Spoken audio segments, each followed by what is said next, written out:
Andika mchezo wa Shackles of Doom. Shackles of Doom na mchezo huo kwa shule hiyo hiyo ya Butere Girls High School ambao has been banned from proceeding to the National Drama Competition due to its content believed to border on hate speech.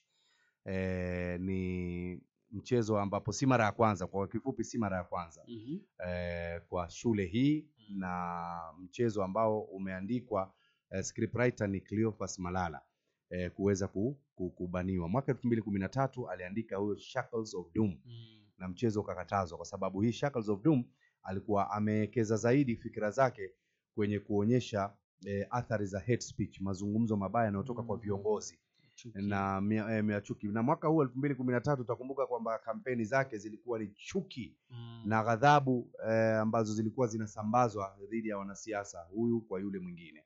Kwa hivyo yeye akaandika huo mchezo lakini serikali ikakanyagia Sasa ndio swali linaulizwa, unajua pale nyumbani anaitwa Cleo.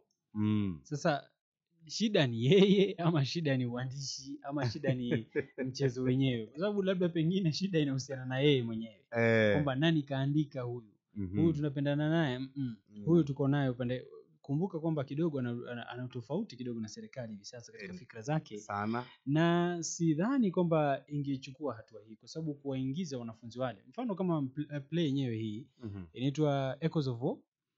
Hii ambayo wanafunzi walikuwa wanacheza mchezo wenyewe imeangalia athari ya masuala kama haya, athari ya uongozi mbaya ambapo nadhani kwamba imeweza katika ile taswira ya uandishi wake imekuja kwamba wale Gen Z wale ama vijana ndio wanaikomboa taifa mwisho wa siku. Ndio.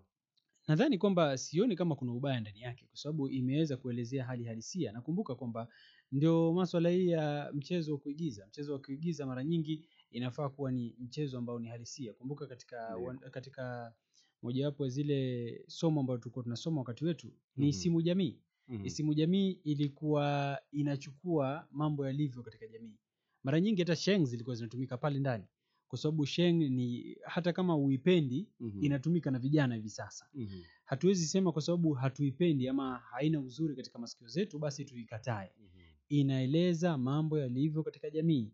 Masuala ya uongozi ni swala ambalo ni halisia, ni mambo ambayo tunayaona kila siku, ni mambo ambayo yanafaa kuelezwa. Na tuliona vijana mwisho wa siku hii maandamano ya juzi ambapo vijana walilaumiwa kwa upande mmoja, wengine wakasema kwamba ndo shangwe vijana wameinuka. Ilikuwepo na mitazamo miwili lakini ilikuwa wengi wakisema kwamba ni vizuri vijana sasa wanaanza kuinuka na kujaribu kuweka semi zao katika utendakazi na semi zao kwa jinsi taifa linavyoendeshwa. Kwa hivyo sioni kama kuna ubaya pale. Japo tunajua kwamba mahakama yenyewe iliweza kusema kwamba mchezo wenyewe unaweza kuendelea. Ndio. Ni mahakama ndio iliweza kureinstate kusema kwamba inaweza kuendelea.